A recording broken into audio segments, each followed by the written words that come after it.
ग्रामीण विकास विभाग के चीफ इंजीनियर वीरेंद्र राम के बारे में। जी हां, वीरेंद्र राम को प्रवर्तन निदेशालय यानी कि ईडी की टीम ने गुरुवार को ईडी कोर्ट में पेश किया।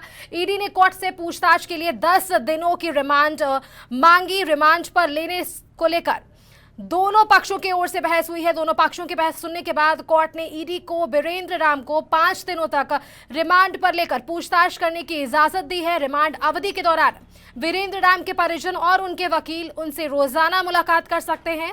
बता दें कि बुधवार को लंबी पूछताछ के बाद देर रात एजेंसी ने उन्हें गिरफ्तार किया था। ईडी के जोनल कार्यालय में भी उनसे पूछताछ की गई। ईडी के ज्वाइंट डायरेक्टर सहित कई अधिकारियों ने उनसे पूछताछ की। ईडी उसे पीएमएलए के विशेष कोर्ट में प्रस्तुत करने के साथ ही 10 दिनों के लिए रिमांड पर लेकर पूछताछ की इजाजत मांगी है। वीरेंद्र राम के ठिकानों पर लगातार 2 दिनों से ईडी ने छापेमारी की थी, जिसमें 30 लाख नगद और करीब 1.5 करोड़ से ज्यादा कीमत के गहने बरामद किए गए थे। ईडी की छापेमारी मंगलवार की सुबह 5 बजे से शुरू हुई थी, जो बुधवार देर शाम तक चली थी। इसी खबर पर और भी जानकारी के लिए हमारे साथ रांची से संवाददाता राहुल बने हुए हैं। राहुल, ग्रामीण विकास विभाग के चीफ इंजीनियर वीरेंद्र राम को प्रवर्तन निदेशालय यानी कि ईडी ने कोर्ट में पेश किया और अब 10 दिनों की रिमांड मांगी गई है। जी बिल्कुल, जिस तरीके से आप देखेंगे कि 21 फरवरी को सुबह 6 बजे वीरेंद्र राम के 24 ठिकानों पर छापेमारी की गई और आप इस छापेमारी से अंदाजा लगा सकते हैं कि 24 ठिकाना वीरेंद्र राम के पास था। हालांकि आलोक रंजन और जो उनके सीए थे मित्तल, जो दिल्ली में रहते थे, उनको भी गिरफ्तारी की बात कही जा रही थी, उनको हिरासत में लेकर पूछताछ की बात कही जा रही थी।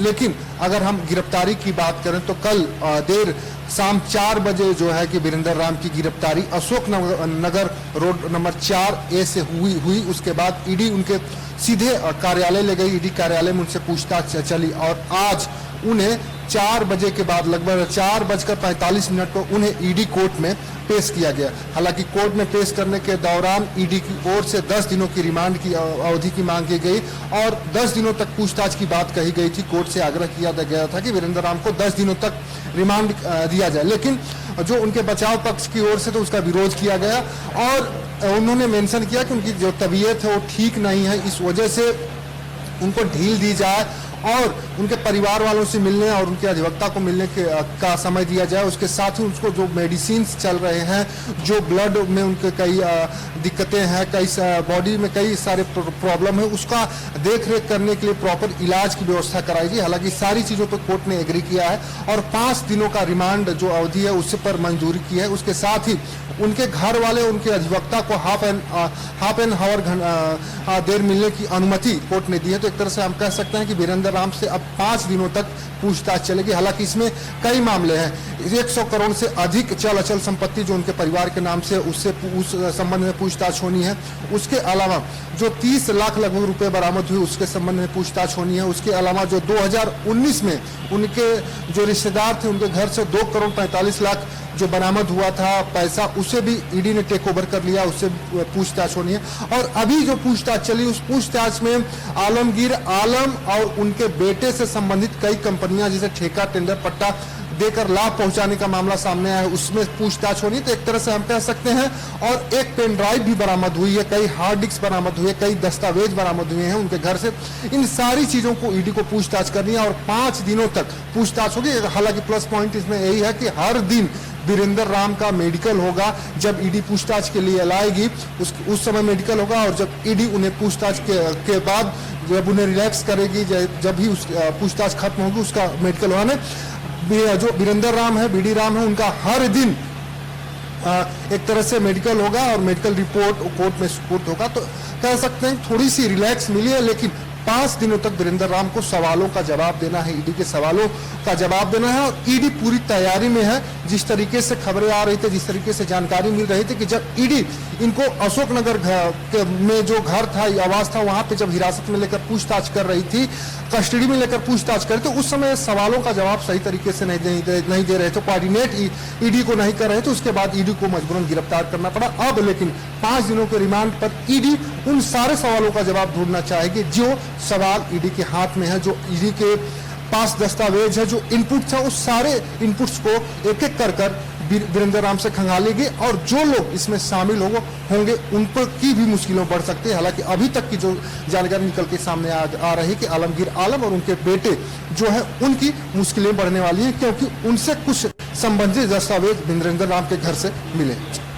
राहुल, आपने आलमगीर आलम की बात की। हमने देखा था पहले भी आपने हम तक जानकारी पहुंचाई थी कि वीरेंद्र राम शुरुआती दौर में ईडी का सहायता नहीं कर रहे थे, ईडी के सवालों का सही से जवाब नहीं दे रहे थे, जिस वजह से इतना समय लगा और जो अवधि थी उनकी पूछताछ की वो बढ़ते चली गई। लेकिन एक सवाल इसमें यह बन रहा है कि क्या लगातार वीरेंद्र राम से पूछताछ के बाद कई बड़े नाम सामने आ सकते हैं?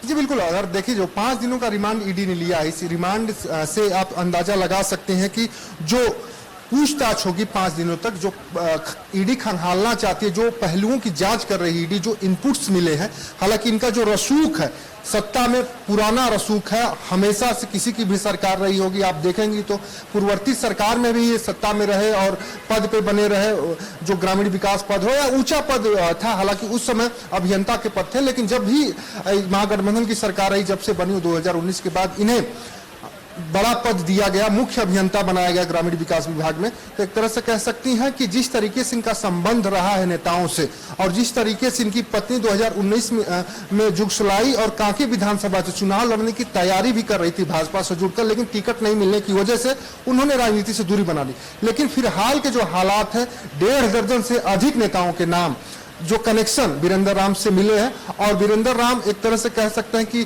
जो पॉलिटिक्स है, झारखंड की पॉलिटिक्स है, उसमें अच्छी पकड़ रखने वाले अधिकारी हैं।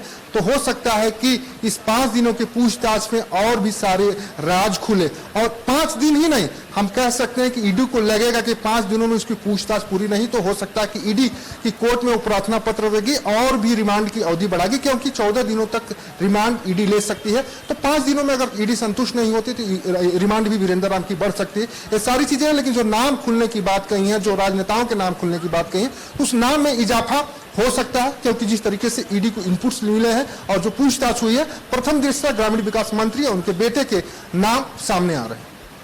चलिए राहुल, तमाम जानकारी के लिए आपका बहुत बहुत धन्यवाद हमारे साथ जुड़ने के लिए। तो ये थे हमारे साथ रांची से संवाददाता राहुल, जिन्होंने आप तक सटीक जानकारी पहुंचाई है। 10 दिनों के लिए रिमांड पर लेकर पूछताछ करने की इजाजत ईडी की ओर से मांगी गई थी और ईडी को अब 5 दिनों की रिमांड दे दी गई है। कोर्ट से ईडी को 5 दिनों की रिमांड मिली है। बता दें कि वीरेंद्र राम के ठिकानों पर लगातार 2 दिनों से ईडी ने छापेमारी की थी, जिसमें 30 लाख नगद और करीब 1.5 करोड़ से ज्यादा कीमत के गहने भी बरामद हुए थे। ईडी की छापेमारी मंगलवार की सुबह 5 बजे से शुरू हुई थी, जो बुधवार देर शाम तक चली थी।